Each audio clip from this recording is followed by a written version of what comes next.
Pues vamos, con la genealogía. Mirad, la genealogía, tenéis que recordar lo que os comenté el otro día. La historia de Noé es realmente un paréntesis muy grande entre la genealogía del 5 y la genealogía del 10.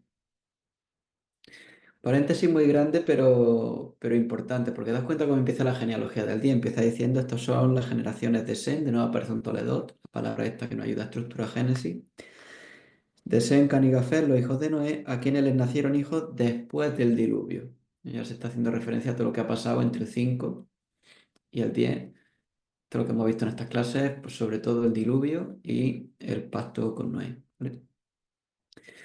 Das cuenta también que el capítulo 10, al igual que el capítulo 5, si recordáis, tiene una función muy clara en el texto, que era Dios le dijo a Adán y a Eva que se multiplicaran, y el capítulo 5 lo que muestra es que precisamente se multiplicaron. En el capítulo 10 vemos algo muy parecido, porque en el capítulo 9 recordad que Dios que le dice a Noé cuando salen del arca, que se multipliquen. También se repite ese mandato en la creación, pero ese mandato que ya veíamos desde la creación. Y la genealogía del 10 pues es simplemente, bueno, simplemente es muchas más cosas, pero entre otras nos muestra que eso pasó, que esa multiplicación ocurre. Como dice Atkinson comentando Génesis, dice que la bendición para Noé, esa bendición que hemos visto que Dios le da a Noé, no solo es para Noé, es para toda la humanidad. El problema del capítulo 10, principal problema es dónde está cada nación de las que se mencionan. Y no es fácil, ¿vale? Los mapas cambian y mucho, y aquí puse un mapa que de hecho el mapa este tiene 40 años. No lo encontré en español, así que está en inglés, pero más o menos se entiende lo que es cada cosa. Y el problema, o sea, para que entendáis un poco de qué van las cosas, es que los nombres actuales, para empezar, no tienen que ver con los nombres antiguos. O sea, el concepto de nación-estado tal cual existe ahora no existía en la antigüedad. Y que os voy a explicar a vosotros del tema porque sabéis cómo está la cuestión de que si Cataluña era una cosa, que si era otra. Es simplemente que las fronteras modernas y los nombres modernos no tienen que ver con lo que había antiguamente. Por poner un ejemplo, los países africanos se dividieron con Escuadra y Cartago. Si os fijáis, las fronteras son rectas. No es que fuera así porque justo las fronteras fueran rectas. Es que las fronteras de las tribus las han destrozado, y si os fijáis en lo que son las zonas de etnia, hay países que están formados por muchísimos pueblos diferentes en el sentido étnico, con diferentes incluso idiomas. Entonces, ese es el primer problema. El segundo, que los nombres de hoy no se tienen que corresponder con los de la antigüedad. Y el segundo es que muchos de los nombres de la antigüedad, Génesis, un libro bastante antiguo, se han perdido con el tiempo. Dicho de otra forma, no tenemos mucha evidencia arqueológica de qué puede ser cada cosa. Entonces es una dificultad ubicarlo un poco. Aquí los tenéis puestos en colorines, más o menos. Esto es una posibilidad y, como digo, no está muy claro qué va por qué lado. Pero parece ser que los hijos de Jafet, que son los primeros que aparecen en versículos del 2 al 5, son los que están más o menos al norte y tirando para lo que desde el punto de vista de Mesopotamia. Mesopotamia, recordad que es la región entre el Tigre y el Éufrates, estos dos ríos de aquí, pues estaría al norte y al oeste. Posibles identificaciones, y esto, como siempre, os lo digo, cogido muy con pinzas. Madai suena como los medos, que esos quedan por aquí. Recordad, los medos nos suenan de los medos y los persas, el libro de Daniel. Esos se ubican por aquí, por la zona de lo que actualmente sería el Mar Caspio. Javán, no, eso ya no suena menos. Un posible nombre para los griegos, y por tanto se ubicaría más por esta zona de aquí. Y Tiras, que no aparecen en el mapa, serían posiblemente, yo siempre lo digo, coge con pinzas, posiblemente los etruscos. Y los etruscos son Italia, básicamente, lo que serían los antecesores de los romanos. De paso os comento, no tiene que ver con el texto, pero lo comento de paso. Sabéis que hay una nación que aparece de forma recurrente en el Antiguo Testamento, que es Tarsis, que no está ubicada. Se sabe que estaba por el Mediterráneo y se sabe que estaba lejos. Hay quien la ubica con la civilización esta que se llama Tartesos, que estaría lo que hoy viene siendo Huelva, Cádiz. No está claro, es una opción, pero das cuenta de que, claro, la dificultad viene de qué nombre le ponían. Tarsis, Tartesos, suena parecido, ¿era lo mismo? ¿Es coincidencia? ¿No lo es? Tampoco lo sabemos. Yo encuentro profundamente bonito que en la Biblia pues vinieran a las playas de Cádiz de vacaciones, pero vamos, temas de la tierra que me tira, no tiene nada que ver con eso, ¿vale? Esos son los hijos de Jafet, son los que menos se le dedican también por un tema de resto de Antiguo Testamento. Son las naciones con las que menos interactúa el pueblo de Israel. Entonces, por eso se les dedican pocos versículos. Son los que pillan más lejos de la zona de interés del pueblo de Israel, que daos cuenta quedaría por aquí. Los siguientes que aparecen son los descendientes de Cam. Si a los de Jafet se le dedican 3 4 versículos, estos ya van por 14. Se describen con mucho más detalle porque, daos cuenta, serían las manchas moras, se ubican cerca de la zona de la tierra prometida. De hecho, la tierra prometida estaba formada por, si recordáis, la tierra de Canaán, que era el hijo de Cam, que es la que conquista el pueblo de Israel. Con ellos tuvieron muchísima interacción los israelitas, por eso se describen con mucho más detalle, ¿vale? Por poner detalles, Put, que en el mapa aparece por aquí, podría ser Libia, lo que en la actualidad es Libia, que caería por ahí. Los hijos de Cush se reparten entre Etiopía y Arabia, y vosotros diréis entre Etiopía y Arabia, por ubicaros, Etiopía estaría por aquí abajo y Arabia por aquí. Entre Etiopía y Arabia está el Mar Rojo. No hay una comunicación muy directa entre ellos. El problema es que Nimrod, que aparece en el versículo 9, Nimrod se ubicará por la zona de Asiria, y Asiria está por aquí. Entonces, este es parte del problema de por dónde ubicamos a cada uno. Das cuenta que parece que no hay una conexión en espacio muy clara. Nimrod no sabemos quién es, pero anticipa la Torre de Babel. Misraim, versículos 13 y 14, el nombre en hebreo para Egipto. Eso sí se ubican fácil, están aquí. Y los hijos de Canaán, que van del 15 al 19, se los describe con bastante más detalle. Y das cuenta que se les describe con bastante detalle con palabras que, a que os acordéis un poquito del Antiguo Testamento ya os suenan, porque dice que Canaán engendró a Sidón, su primogénito. Sidón, una de las ciudades que aparece en el Antiguo Testamento, de los fenicios. Et, no sabemos quiénes son Et, los de Et, probablemente los hititas que aparecerían por aquí arriba. No sé si me veis el ratón, por cierto, por aquí arriba. Pero no está clara la ubicación, ¿vale? Y luego una ristra de nombres que ya sí que nos suenan. Jebuseo, el de Jerusalén, el amorreo, el jergueseo, el heveo, el araceo, el sineo, el arbadeo, cendeo y amateo. Muchos de esos son de hecho las naciones a las que Israel conquista o expulsa de la tierra, que es la tierra prometida. Los veremos sobre todo en el libro de Josué y de Juez.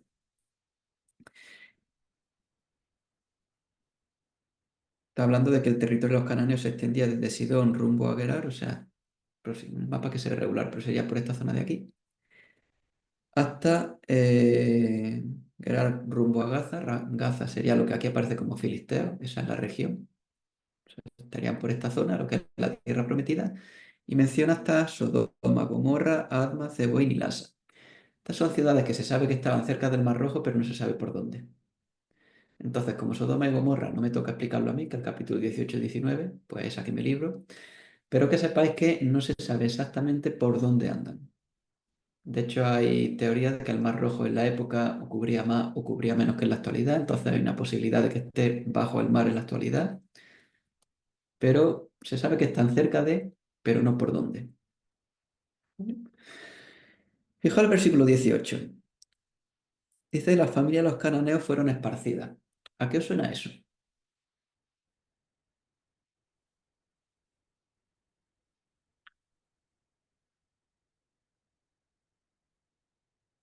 La referencia puede ser inocente, pero sabéis que en la Biblia los detalles tienden a no serlo. Hay quien ve aquí una referencia ya anticipando la Torre de Babel que viene más para adelante. Y ahora después comentaré por qué.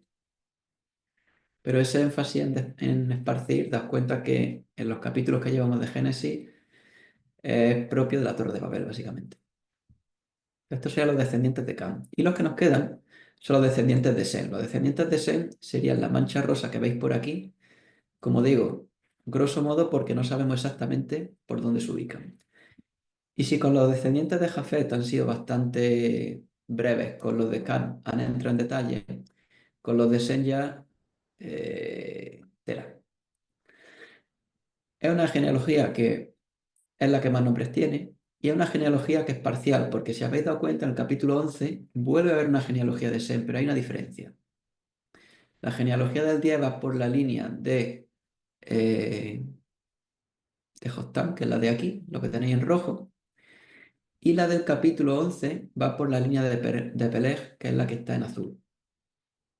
¿Vale? Son dos genealogías de Sem, son parciales en el sentido de que una va por Sen y llega hasta un descendiente y tira por una rama y la otra tira por la otra.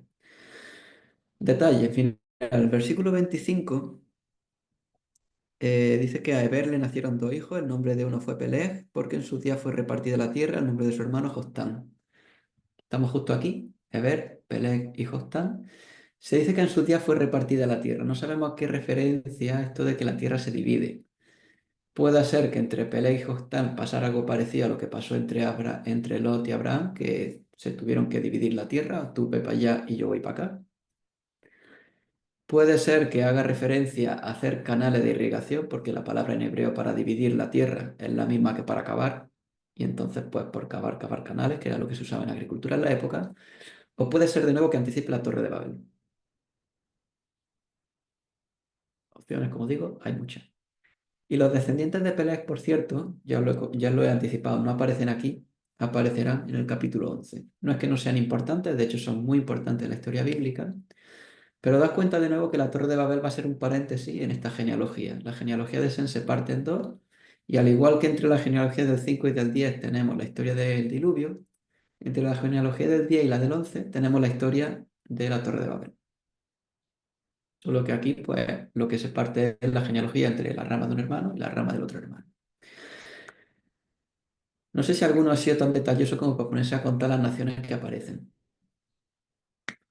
Pero hay gente, hay comentaristas que tienen tiempo libre por lo que se ve y las cuentan. Yo no lo he hecho y me he fiado. Hay 70 naciones. ¿Os suena el 70 de algo?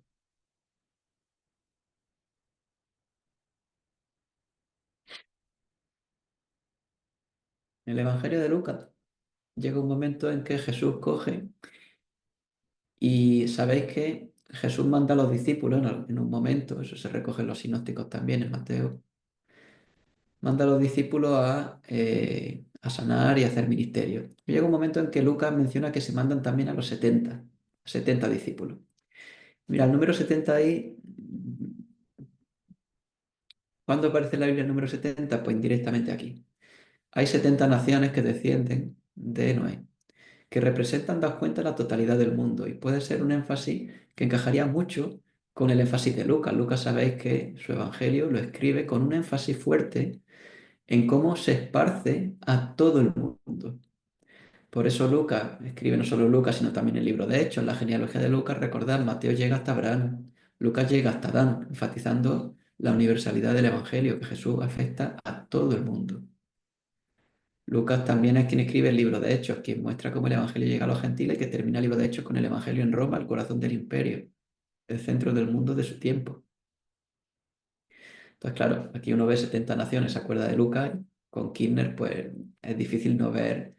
Hay una referencia bastante escondidilla, esto hay que decirlo, porque no, el común de los mortales no se pone a sumar naciones, pero bastante interesante. Esa referencia a la universal del evangelio, como Jesús ya hace un guiño a ese evangelio que llegará a todo el mundo, que llegará a todas las naciones. Lo que desde luego es bastante claro y en la genealogía es darnos cuenta que Israel es parte de un mundo único, como dice Hamilton, gobernado por un único Dios. De nuevo, damos el salto a hace muchísimos miles de años atrás, a esta época. Los dioses eran locales. Los dioses no solo eran locales, sino además se especializaban en sus cositas. Ahí estaban los dioses de Baal, por ejemplo, el dios de los cananeos, era dios de las tormentas, también de la fertilidad. Tenía su especialidad y tenía su ubicación. O sea, era el dios local, el dios de la zona tal. Es como si el día de hoy pues, tuviera como el dios de Barcelona, el dios de San Boi, el dios de cada uno en su región y con su especialidad. Y por eso en el Antiguo Testamento veis que pasan cosas tan curiosas como que un rey de Israel, segunda de Reyes, vaya a un dios de los filisteos, tenga que ir porque es un dios local y tenga que ir a pedir que se le curen porque era un dios especializado, parece ser, en eso. El rey Ocosía, al cual Elías se le aparece y le dice que qué hace. También aparecen cosas tan curiosas como ese relato del libro de los reyes en el cual las naciones que se enfrentan a Israel se enfrentan con ellas en las montañas, pierden y dicen, no, es que Dios es Dios, Dios de Israel, es Dios de los montes, hay que enfrentarse en los valles. Y Dios le responde al pueblo de Israel diciendo, bueno, que vengan a los valles y yo voy a dar la victoria de todas formas. Esos detallitos en el Antiguo Testamento, aquí aparecen implícitos. Hay un Dios, que es Dios de todas las naciones. Es un buen énfasis, de paso es necesario, porque estos dos capítulos son los últimos de Génesis que hablen de las naciones en general. Porque a partir del 12 nos vamos a centrar, Génesis se va a centrar en una familia en particular. Y pudiera dar la impresión que Dios es el Dios de esa familia solamente. Y realmente no, Dios es el Dios de todo el universo. Otra cosa es que opere o que elija operar con una familia en específico y reflejarlo así en la Biblia. Pero no deja de, no hay que perder de vista esa dimensión universal de Dios. Dios hay uno y lo es de todo. Y es un énfasis del libro de Génesis. Pasa que, claro, luego en el Antiguo Testamento nos centraremos sobre todo en el pueblo de Israel y a veces parece que eso indica que hay un énfasis exclusivo. Y nada más lejos de la realidad. El llamado de Dios a Abraham, de hecho, empieza diciendo que será de bendición a todas las naciones. Entonces, hay que tener eso en mente, ¿vale? Dicho lo cual, es un poco el resumen de la genealogía del capítulo 10. Como digo, es difícil entrar en mucho más porque hay quien se puede ver qué significan los nombres. Ya lo vimos en la genealogía de 5, es complicado, no tienen significado explícitamente, está con el texto y se ha perdido muchísimo pues, de la época, de la cultura, del lenguaje que significaban las palabras. Entonces ahí se entra mucho en especulación y por eso prefiero pasar a algo mucho más concreto que es la Torre de Babel. Porque mira, la Torre de Babel es un relato que está ahí y que tiene bastante importancia. No solo porque nos implique tener que aprender idiomas, y voy a hacer chiste fácil. Bueno, hay un chiste por ahí que me contó una amiga mía que es británica, que decía que ella tenía claro que en el cielo se iba a hablar español. Y es un chiste británico, ¿vale? O sea, imaginaos por dónde van los tiros. Le pregunté que por qué y me dijo que porque los españoles éramos incapaces de aprender otro idioma. Entonces dije, bueno, vale, razón lleva. Gracias a la Torre de Babel, pues tenemos que aprender idiomas. Eh, Ese es el chiste fácil. Pero como bien comentaba Dani, la historia va más para allá, va más profunda. Fijaos, dice que el versículo 1 que toda la tierra hablaba la misma lengua y las mismas palabras. Aquí hay quien ve ya cierto conflicto con la genealogía que acabamos de leer, porque resulta que en la genealogía se han mencionado multitud de naciones. Entonces, ¿qué pasa? ¿Que hablaban toda la misma lengua? Pues mira, esto es la de siempre, no hace falta ver contradicciones donde no es necesario que la haya. Puede ser que la genealogía del 10 ya implícitamente te estén diciendo que Babel sucedió ahí, en algún momento durante la genealogía. De ahí la referencia a esas divisiones, a esas particiones de tierra, ese esparcimiento que hemos visto en el capítulo 10. Sería una opción. Otra opción es que cuando se hable de la misma lengua, no se refiere a que solo hubiera una lengua, sino que había una lengua franca que todos usaban para entenderse. Pensad, por ejemplo, que sería lo que en la actualidad para nosotros en Europa pudiera ser el inglés.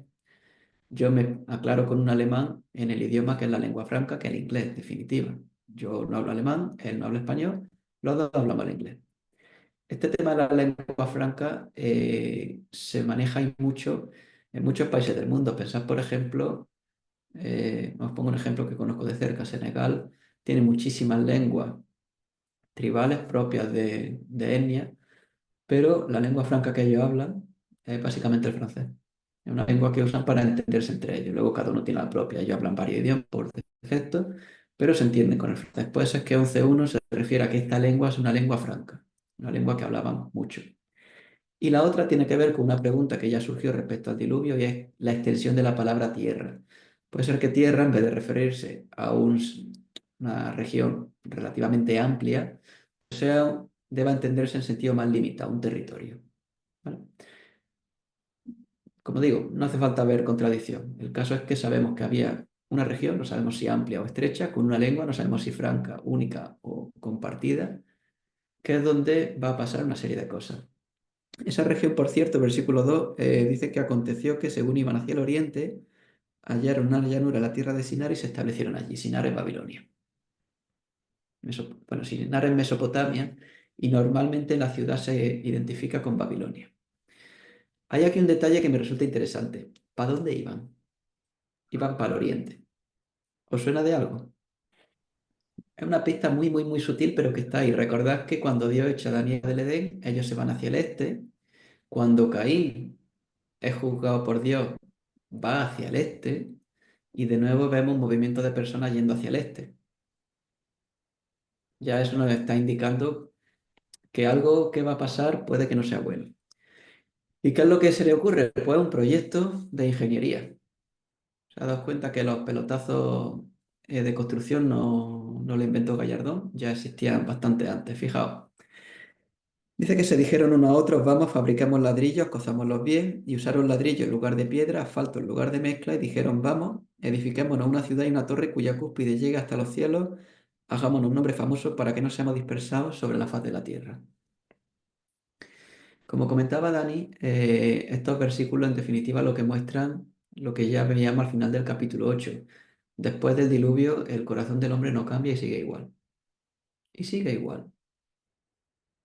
Sigue habiendo la cosa de ese hacerse un hombre, ese alcanzar fama, reputación, ese casi que alcanzar a Dios, que es el origen recordar de la tentación a Eva en el capítulo 3 y que sigue siendo la de hoy, ¿eh?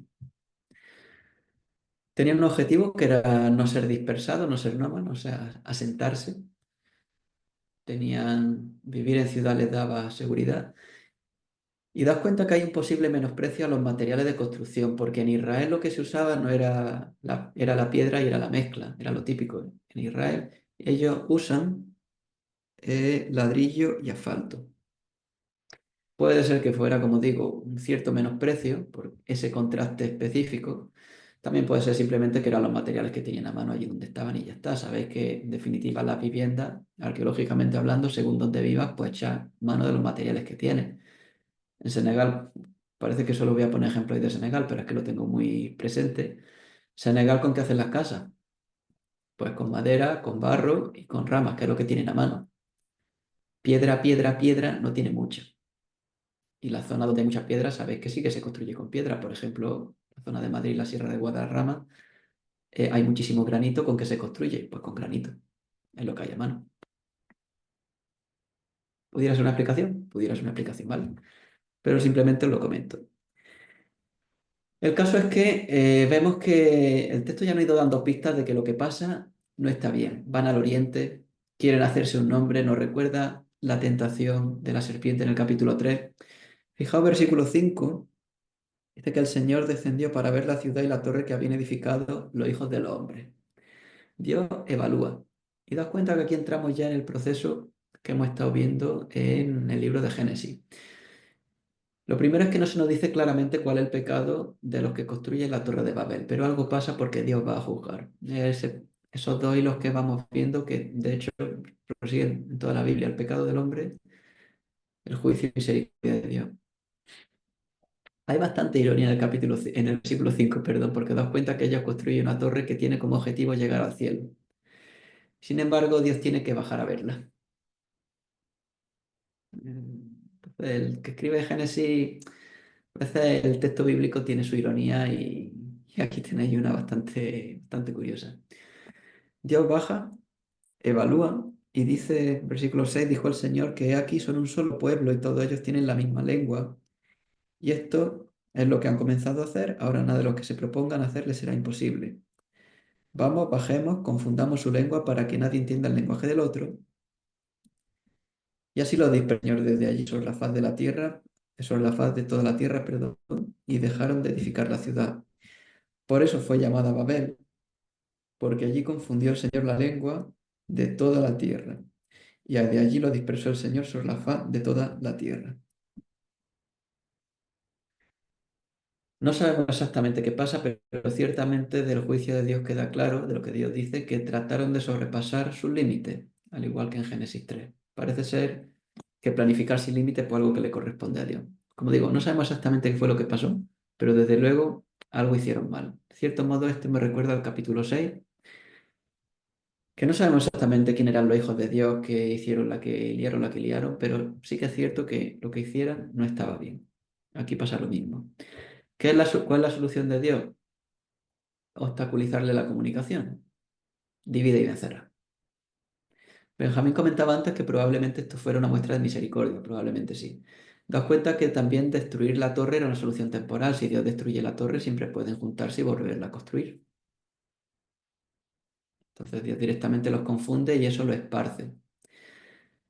Hay un plural en el versículo 7 que se bajemos y confundamos su lengua. que ya os mencioné cuando hablé del capítulo 1, pasa que como de eso hace mucho, probablemente no acordáis, es un plural que recuerda que él hagamos al hombre a nuestra imagen y semejanza. Explicaciones son las mismas que en su momento, probablemente sea un plural majestático o refiriéndose a la corte celestial, a los ángeles que estaban con Dios mirando, viendo qué pasaba. Pero bueno, opciones en resumen tenemos las mismas que en Génesis 1, entonces tampoco voy a repetir eso mucho.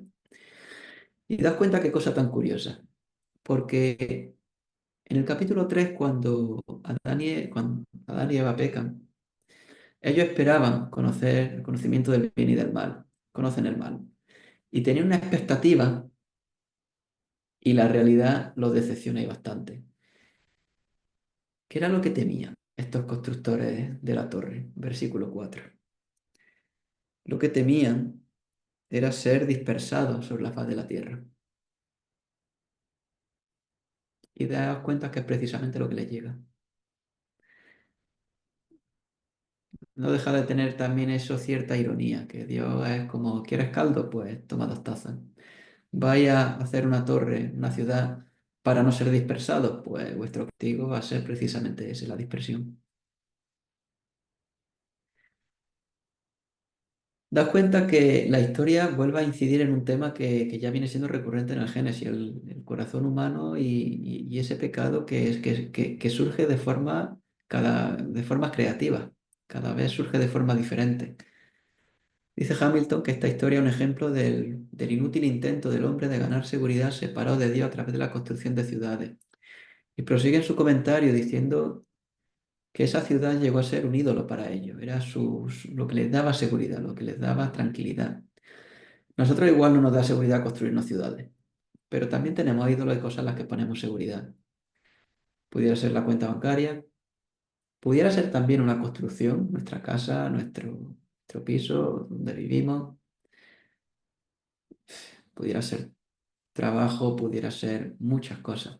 Es una pregunta que surge del texto, ¿no? ¿Qué ponemos nosotros, nuestra seguridad hoy? Porque das cuenta que en términos bíblicos hay 2 opciones, la pone en Dios, la pone en cualquier otra cosa. Y ponerla en cualquier otra cosa tiene nombre y es idolatría. Y ya es algo que viene de lejos. La Torre de Babel es otro ejemplo más de los creativos que somos las personas a la hora de poner nuestra confianza en cualquier cosa excepto en Dios. Eso por un lado. Luego, por otro tema que me llama la atención a mí de la Torre de Babel es hasta qué punto la gente unida, te das cuenta que Dios reconoce que son una amenaza. En este sentido, porque están unidos en su pecado. Y si cambiamos los papeles, qué peligro sería para Satanás una iglesia unida. Qué peligro sería una iglesia en la que estuviéramos unidos, no como en la Torre de Babel para hacer el mal, sino para hacer el bien, para llevar el reino de Dios, para ponerlo en la práctica. Daos cuenta que esa fue precisamente la oración de Jesús en Juan 17, que la iglesia llega a decir que reconocería que la iglesia, que ahí obraba Dios por su unidad. Y es cierto, por un lado, de que hay bastante camino recorrido, yo también os lo digo. Viendo la polarización que hay en nuestra sociedad, la iglesia muchas veces es un muy buen contraste. Más de una vez, no sé si os lo he contado a vosotros, pero yo tenía un amigo que me decía que si iba a un parque de Madrid y veía un grupo de gente que no tenían nada que ver unos con otros, probablemente fuera una iglesia.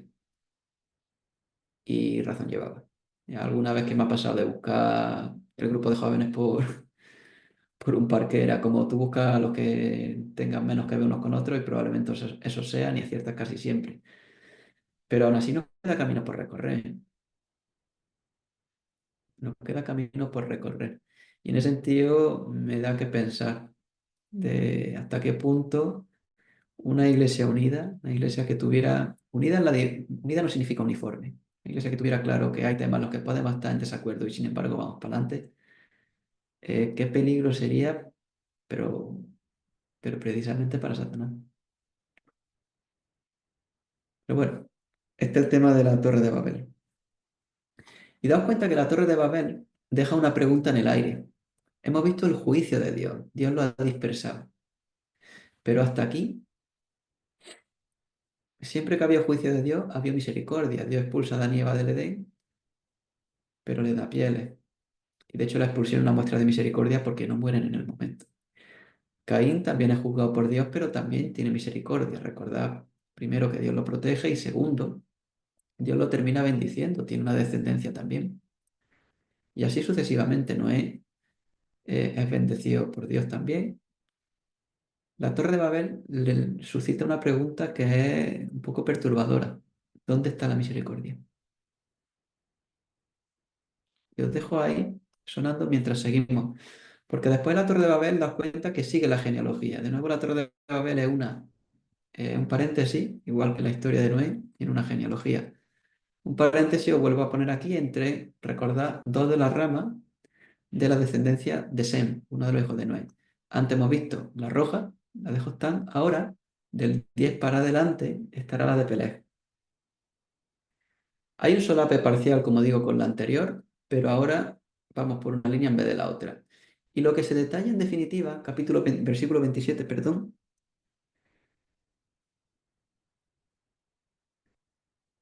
es el último descendiente, que es Taré. Taré y su familia, el que aparece aquí. Mirad, Taré, versículo 27 lo leo, del 27 al 32. Dice, estas son las generaciones de los Toledo, simplemente por destacar, de Taré. Taré engendró a Abram, a Nacor y a Harán, y Harán engendró a Lot. Hasta aquí una genealogía normal, ¿vale? Tenemos tres hermanos, Nacor, Abraham y Harán, y Harán además tiene un hijo que es Lot. Resulta que murió Harán en presencia de su padre Taré en la tierra de su nacimiento, en Ur de los Caldeos. Esta familia era de Mesopotamia. Por volver para atrás en el mapa, por aquí. No sabemos por dónde está Ur. De hecho, ya os lo adelanto, Ur no es ciudad que no se sabe por dónde anda y es de donde viene Abraham. Pues esta familia resulta que tiene una tragedia. Uno de los hijos muere joven. De ahí que Abraham se encargara de su sobrino. Por eso vemos siempre en el relato de Génesis a Abraham con Lot, porque su padre había muerto joven. Abraham, de cierta forma, lo tomó por hijo. No solamente este Abraham murió, dice que Abraham y Nacor tomaron para sí mujeres. No se dice nada de la mujer de Abraham, pero evidentemente tuvo que tener mujer porque tuvo un hijo, tuvo a Lot. ¿Vale? Y Abraham y Nacor, como digo, tomaron mujeres. El nombre de la mujer de Abraham era Sarai, el de la mujer de Nacor, Milca, hija de Aram, padre de Milca y de Isca. Por seguir haciendo chistes malos, porque total, la última clase ya no me podéis despedir. De aquí viene la marca de chocolate, ¿vale? El caso. Sarai, versículo 30, era estéril, no tenía hijos. Estamos acostumbrados al detalle de que Sara, la mujer de Abraham, Sarai, nombre antes de que Dios se lo cambiara, no tuviera hijos, pero das cuenta que forma más fea de presentar a una señora. ¿A vosotros pasó alguna vez que se os presenta alguien en la iglesia, hola, me llamo Pepa y soy estéril? ¿A que no? La actualidad lo de ser estéril es un problema, pero es que la antigüedad era una maldición, porque recordad, si no has recordado, que Dios le ha mandado que se multipliquen. Y por tanto, la conclusión, y muchas veces errada, mucho cuidado con esto, era que si tú no podías tener hijos, Dios te estaba castigando por algo. ¿Recordáis el pensamiento que había con el ciego en el Evangelio de Juan cuando los discípulos le preguntan a Jesús, bueno Jesús, ¿el ciego este quién pecó? ¿Este o sus padres? Y Jesús le dice, pues ni uno ni el otro. Más o menos pareciera el pensamiento con la mujer estéril. Algo habrá hecho, o ella, o sus padres, o algo, pero eso es castigo de Dios. ¿Os das cuenta que empezar presentando a Sarai como mujer estéril no es muy elegante, vamos a decirlo? Y ya voy anticipando, sabéis que la historia de Abraham, la de los patriarcas en general, está muy vinculada a la esterilidad en las mujeres. Ya das cuenta que desde el principio de Abraham sabemos poca cosa. Sabemos el nombre de su padre, el nombre de su hermano, de su sobrino y que su mujer era estéril. Te das cuenta que la Biblia aquí empieza fuerte con la historia de Abraham. Sigue diciendo que Taré tomó a Abraham su hijo, a su nieto Lot, hijo de Harán, y a Sarai su nuera, mujer de su hijo Abraham, Y salieron juntos de Ur de los Caldeos en dirección a la tierra de Canaán, llegaron hasta Harán, se establecieron allí. Los días de Taré fueron 205 años y murió Taré en Harán. Y ahí termina la genealogía realmente de estos primeros capítulos. Entonces, por destacar algunos detallitos aquí. No le he comentado, por cierto, los nombres de Abraham, Taré y demás. Hay quien lo relaciona con la adoración a la luna. Puede ser, no es determinante, pero sí que es cierto que en la zona de Abraham se adoraba al sol y a la luna. Así que puede que tenga su sentido. De paso, recordad como en Génesis 1 se ha enfatizado que tanto el sol como la luna son creación de Dios y no se les menciona ni por nombre. Una forma de bajar su estatus de deidad que había en la época a directamente creación de Dios que tenía una función que era iluminar de día, iluminar de noche. Otro detalle es que aquí vemos un proceso de migración y esta migración contrasta con las migraciones anteriores. ¿Por qué? Me vuelvo al mapa. ¿De dónde a dónde van? De Ur, que no sabemos dónde está, pero andará por aquí, a Canaán, que está por aquí. ¿Veis alguna diferencia en esta migración respecto a todas las anteriores del Génesis? Que ahora van para el oeste. Ya no van para la derecha, ya van para la izquierda. Primera migración en Génesis que va para el oeste. Efectivamente. Algo bueno va a pasar. ¿Vale? Y es probablemente un indicativo, y no me resisto a leer los primeros versículos del capítulo 12, de que esta migración iba a traer una gran bendición, porque fijaos cómo empieza el versículo del capítulo 12, dice que el Señor le dijo a Abraham, Abraham, sabemos que lo llamará después, vete de tu tierra, de entre tus parientes, de la casa de tu padre, la tierra que yo te mostraré. Un proceso de migración, ¿te das cuenta? Relación con la Torre de Babel, que también empezó como un proceso de migración, pero a diferencia de la Torre de Babel, donde las personas buscan hacerse un nombre, las personas buscan su seguridad en su ciudad, das cuenta que pasa. Haré de ti una nación grande, te bendeciré, engrandeceré tu nombre, serás bendición. Bendeciré a los que te bendigan, al que te maldigan, maldeciré, y en ti serán benditas todas las familias de la tierra. El contraste con la torre de Babel no es casual. ¿Por qué? Porque respondiendo a la pregunta que os he dejado antes hecha, Abraham es la respuesta de misericordia de Dios al juicio de la torre de Babel. Hay migración en los dos casos. La Torre de Babel para mal, en el caso de la familia de Taré de Abraham para bien. En la Torre de Babel las personas buscan hacerse un nombre por sí mismas, separadas de Dios. Aquí es Dios el que le promete a Abraham que le va a hacer un nombre. En la Torre de Babel las personas pusieron su seguridad ¿en dónde? En su ciudad. En la historia de Abraham precisamente vamos a ver un esfuerzo por parte de Dios de que Abraham ponga su seguridad ¿en quién? En Dios. Ojo, Abraham no va a ser perfecto. La historia de Abraham nos enseña una cosa, que para Abraham la piedra de toque fue el tema del hijo. Dios le promete que será bendición, que tendrá una gran descendencia, pero sabemos que su mujer es estéril. Mal empezamos. La historia de Abraham, os la resumo, consiste en Abraham tratando de creer a Dios y ayudarle de paso. Abraham cree que Dios le va a dar descendencia, pero primero dice, pues será descendencia a través de un criado de mi casa, una costumbre de la época, una adopción, vaya. Dios le dice que no, que sería hijo suyo. Entonces Abraham dice, vale, pues será de una segunda mujer mía. Y tiene hijos con una esclava.